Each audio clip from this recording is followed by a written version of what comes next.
Hello everyone, it's Balkwell, here again to read for you an essay from balkwell.substack.com. This essay is about a cliche, and I have some sort of odd relationship with cliches that I think is a product of me being some sort of fool. Most people, when they read a cliche, the reason people use cliches is because it's a sort of shorthand for a particular idea or feeling, And so you say the cliche and we immediately know what you're talking about because we've read it so many times. And having read it so many times, we almost don't even recognize it. We don't read it as a collection of words or even as the sort of literal meaning of these words, but just as shorthand for something else. However, when I see a cliche, instead of passing over it, it blares itself out to me like a siren. And I end up, the more I read a cliche, the more I begin to think about it a bit too much and start to make myself a little bit crazy.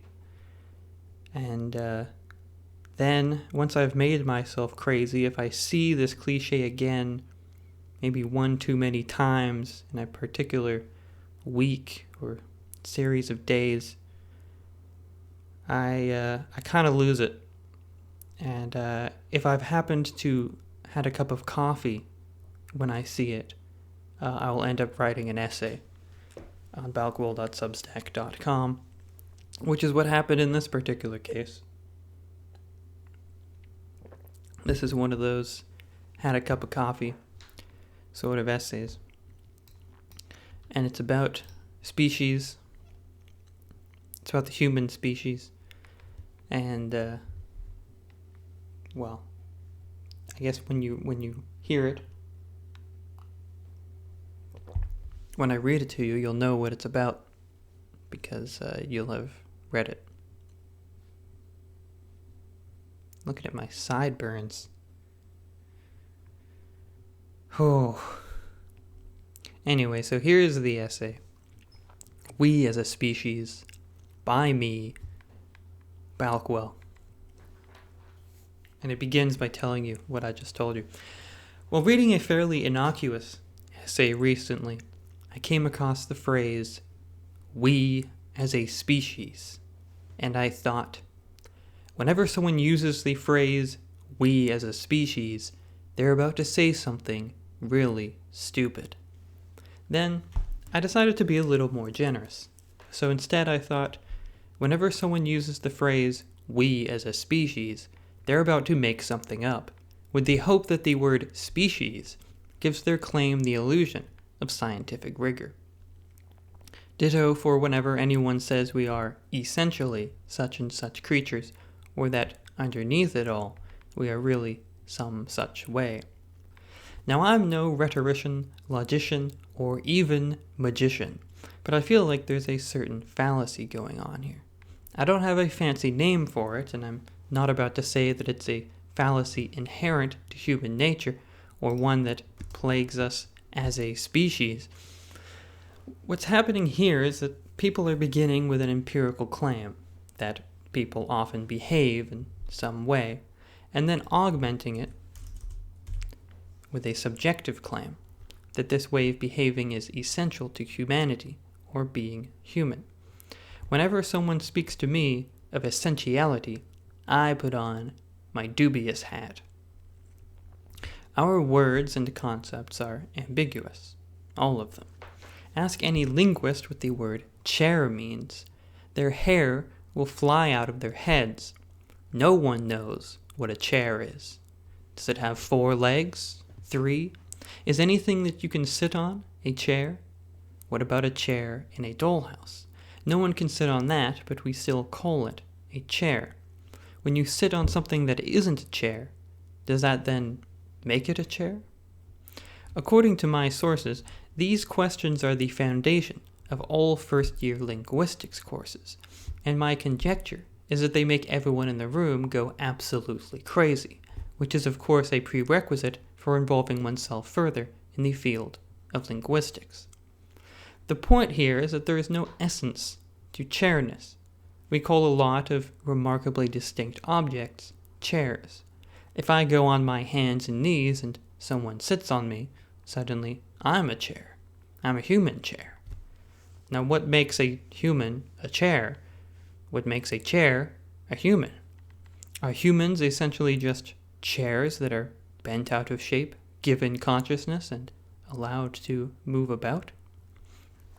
This ambiguity is why people can consistently get into arguments about what is or isn't a sandwich, or whether AI art is actually art.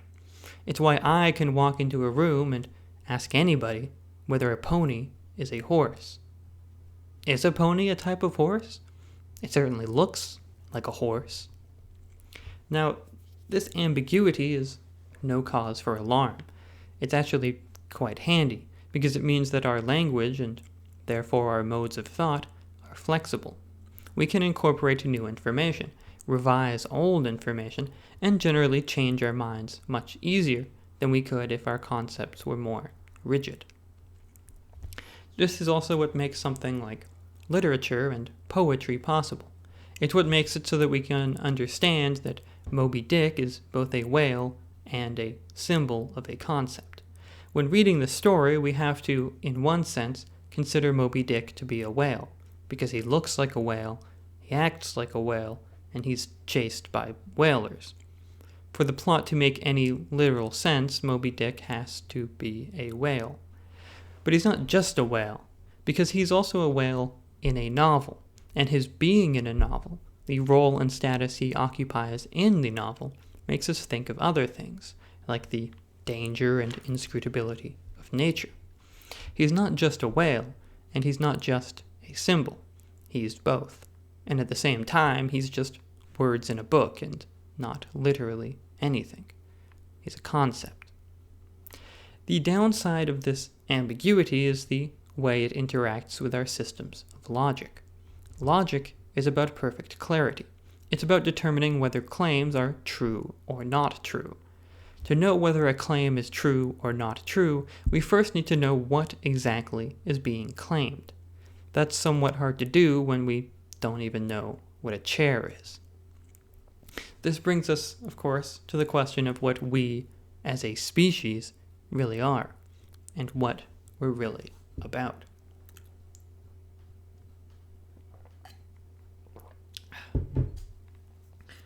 Human beings, as a species, are a concept.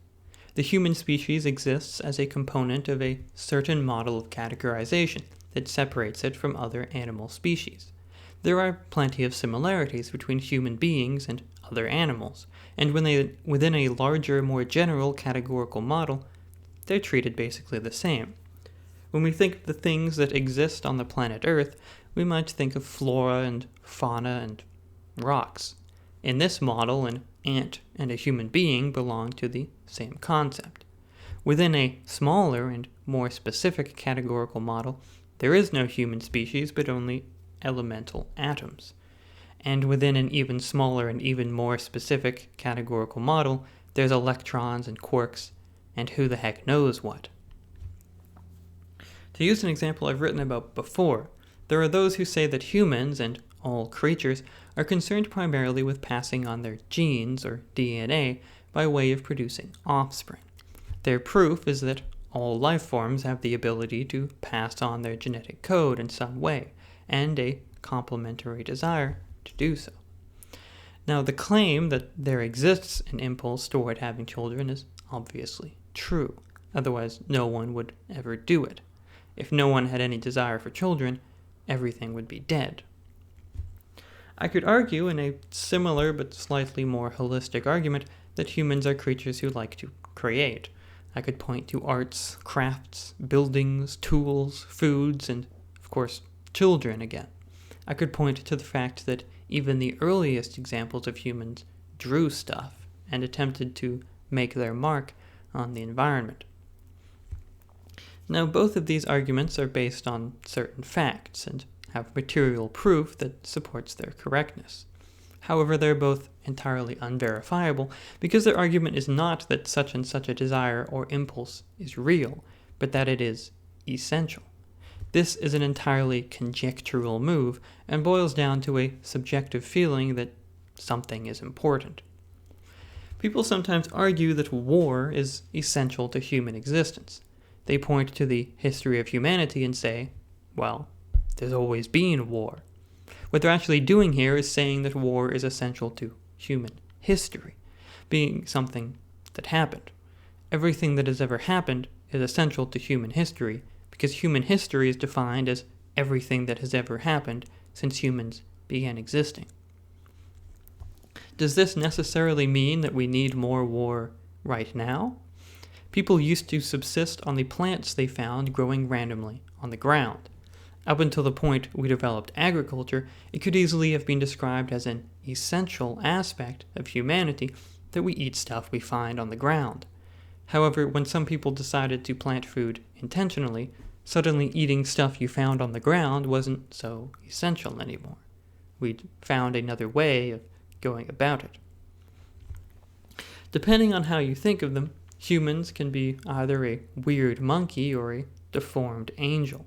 We're similar to monkeys, but also quite different. We're similar to angels, but different from them, too. When Socrates tried to define human beings via deduction, he ended up with featherless bipeds with long, flat nails. This is clearly a joke, but the upshot of the joke, and really much of Plato's dialogues, is that no scientific model is so foolproof as to survive extended questioning by a pseudo-fool. There is no way of categorizing the entities or concepts in the universe that doesn't lead to strange or unintuitive results.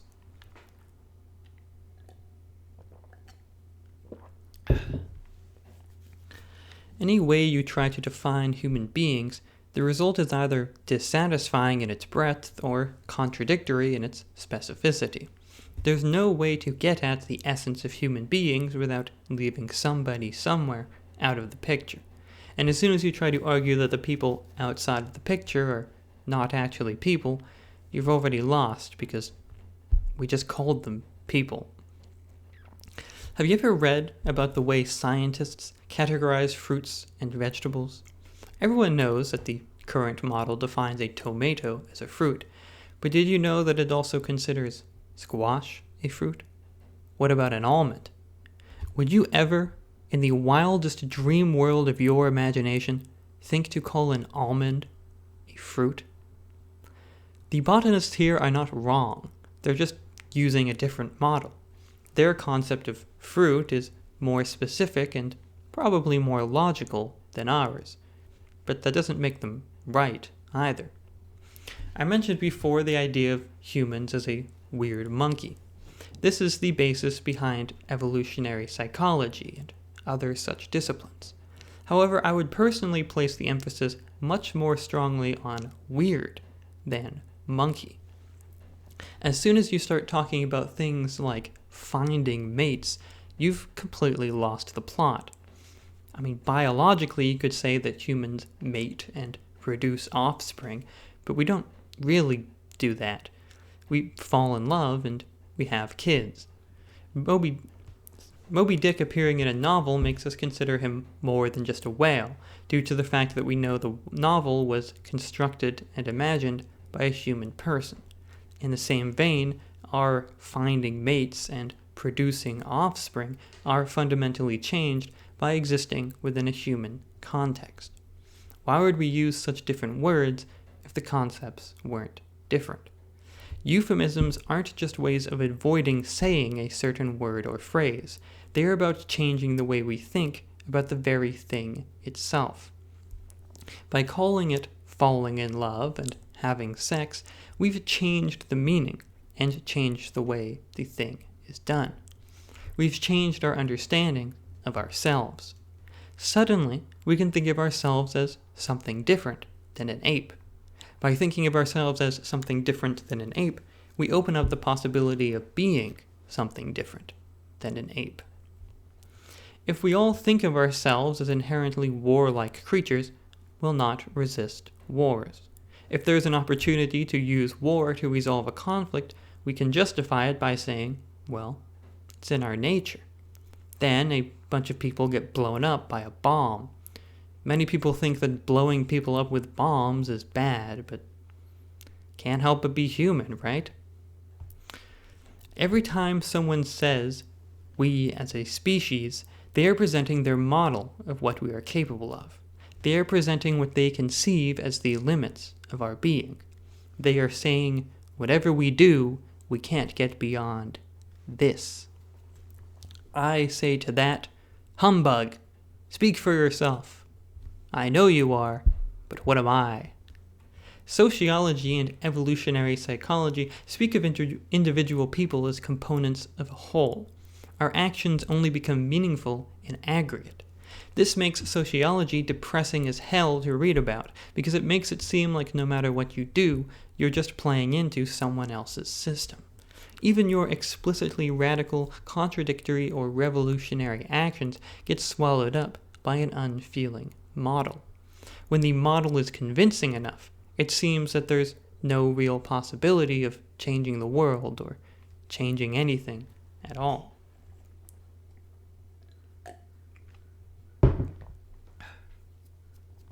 But no model is perfect. Systems of categorization and systems of organization come and go. Maybe my kids will call an almond a fruit and not bat an eye. In the past, we thought of economic value in terms of resources, then of land, then of labor, and now no one has any idea what's going on. In the age of automated machinery, we suddenly find the need for a new economic model. In the age of computer AIs that write really boring high school essays, we need a new model for what is and isn't a high school student. If we continue to develop humanoid robots and computer chips that we put into people's brains, we might need a new model of humanity sometime soon. Let's try to make it one that doesn't totally suck. Maybe we could try one that takes into account love, charity, and generosity. Maybe we could work emotional intelligence, physical and intellectual adaptability, and the ability to have fun times in there somewhere. But we can't forget also to include the fact that we are capable of experiencing tragedy, either our own or others, and coming out stronger for it. Or that when we are sad, we are still beautiful, and that no matter what we do, there is always the possibility of redemption. Why, when attempting to define humans, must we always reduce? Why must the essence be something simple? We are not mere carriers of DNA. We are not mere pattern recognition machines. We are not war-mongering apes, and nor are we even social and loving friend makers. There is no underneath it all. There is no essence, and there's no we as a species. Where can we see all this in its starkest relief? What is the corpus? What is the data from which we can construct our new model? If we were to teach an AI or a child what it is to be human, where would we point them? Zoology? Biology? Chemistry? Psychology? To my mind, the best place to start such an investigation would be literature. Literature allows us to see humanity as we see ourselves, not as a mass, but as individuals. It allows us to see our idiosyncrasies as well as our similarities, what we imagine ourselves to be and what we imagine ourselves one day capable of being. Because we can't forget to include in our model not just our material composition or our physical actions, but what lies in our imagination as well, the stories we tell and the worlds we run off to. Perhaps such a model is impossible. Perhaps there's simply too much to take into consideration. It is quite possible that our only choice is to leave it open and unfinished, to recognize that there is much about ourselves that we don't know and may never know, and to conclude that we, as a species, might be capable of anything that we can dream of. So that's that.